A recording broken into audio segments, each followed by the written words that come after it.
My name is Shelley Moland, and I'm a teacher at Morningside College. I teach in the education department, which means I'm teaching kids to be teachers. Maybe you'll be a teacher someday. But right now, we have a project at Morningside College. Along with our theater department, we're taping children's books. So, although I can't tape this entire book because it's long, I am going to share part of it with you. So maybe you'll go to your library and you'll check it out and read the rest of it yourself. It's really good. So here we go. Juana and Lucas by Juana Medina. Here's the author. Juana Medina was born and grew up in Bogota, Colombia. At school, she got in trouble for drawing cartoon versions of her teachers. Eventually, however, all that drawing and trouble paid off. Maybe you'll write a children's book one day. The best way to do that is to read a lot of books right now. Here's chapter 1, Juana and Lucas. My name is Juana. It's spelled Juana, and it's pronounced Juana. Things I like are drawing, sometimes on paper, sometimes on other surfaces. I also like Astroman. Astroman needs no rockets to fly in his intergalactic suit and shiny helmet that covers him and lets him glide from galaxy to galaxy faster than I can say Jupiter. He knows all the constellations from A through Z and can redirect a comet by simply blowing on it as if it were a candle flame on a cupcake. No one else can do that. My favorite foods, more than cheese and chocolate and ice cream, but not all together, is Brussels sprouts. In Bogota, Brussels sprouts are called ripolitas. The world has many cities, but Bogota is where I am, and where school is, and where my mammy and my abuelos and Lucas are, and where I play with Eric and Daniel, and where I get in trouble with Julie. Bogota, Colombia in South America is the city that's closest to my heart.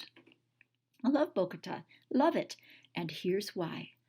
Bogota has more neighborhoods than I can count.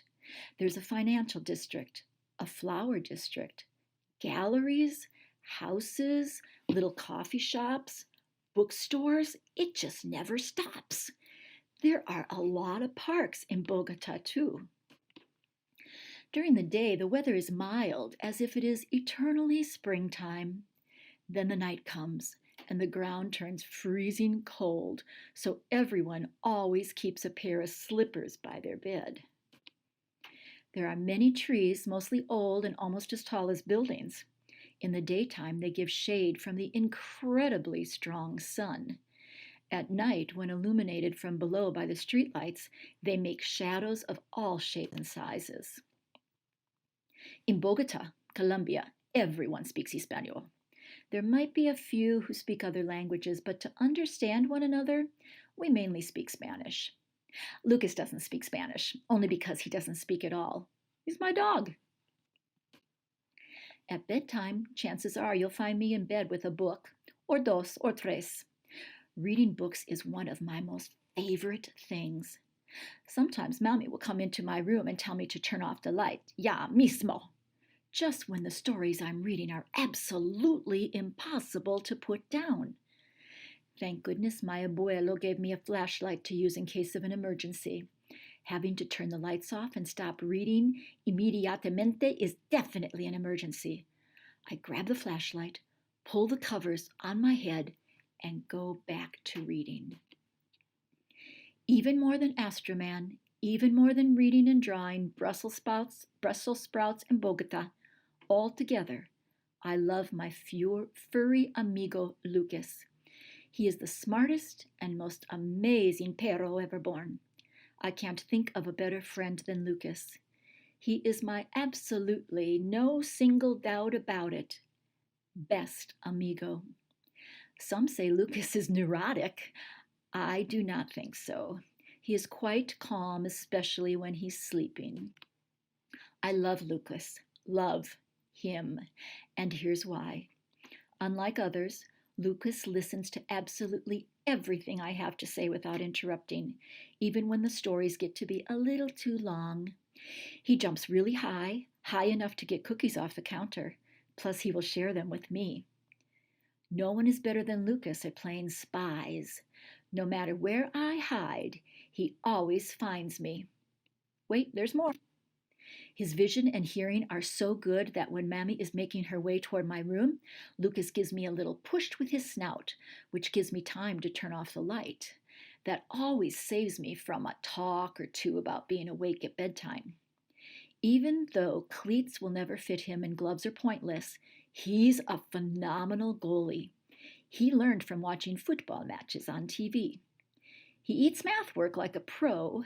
The harder the homework, the faster he eats it. Lucas always walks me to and from the bus stop on school days, which makes the walks a lot better than they could be. Chapter 2. One day I walk out with Lucas to wait for the school bus, and the morning is especialmente beautiful. The air feels clean and delicious and smells like fresh fruit and bread and a little bit like wet asphalt. I'm carrying my lunchbox, which has a drawing of a kitty and a rabbit on it. I love it. Often Lucas and I have to run to the bus stop, but because today's the first day of school, we get there a little early.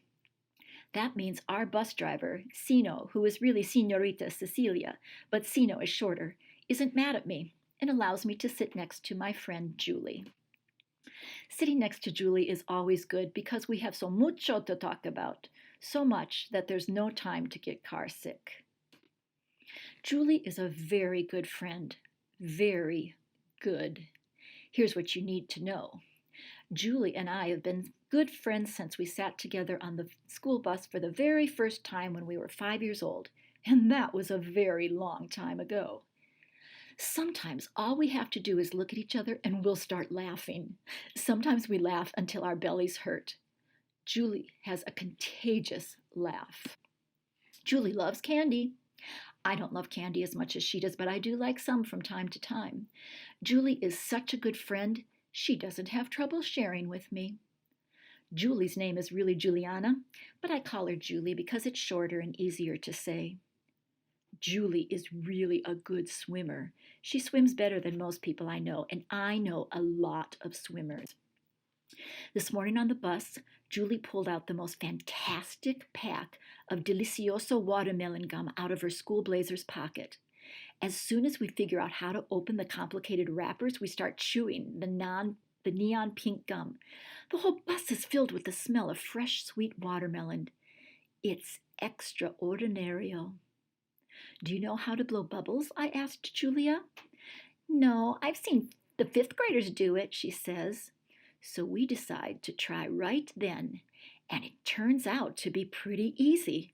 We blow bubbles as big as our cabezas and pop them as loud as we can. It's great fun. Too bad Sino doesn't find this as entertaining as we do. She stops the bus and walks back to our seats. She's frowning as if a hippo just sat on her toes. Juana, go to the back where you can sit behind Santiago and Felipe, she says, pointing to 2 5th graders who are never nice to anyone.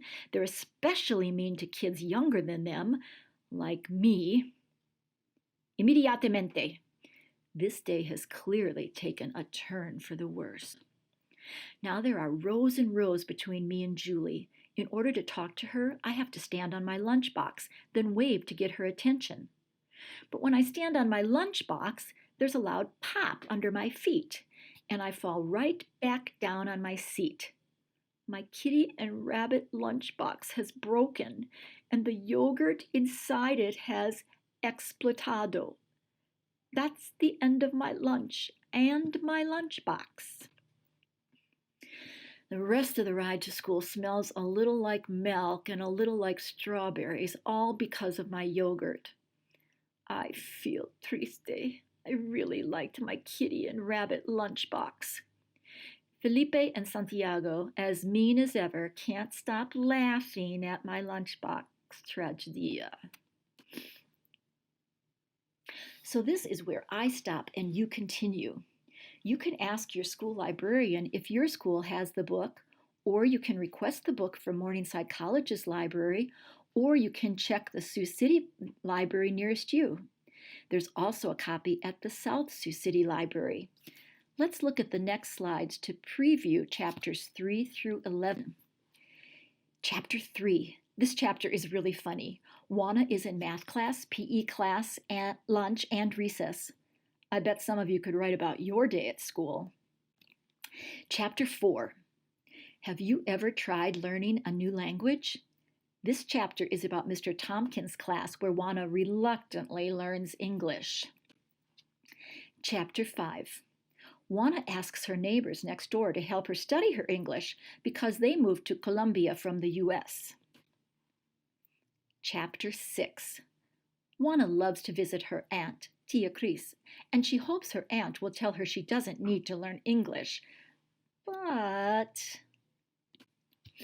Chapter 7. Juana can't sleep. She just wants to go to Spaceland, but she doesn't want to do the work to get there. Chapter 8.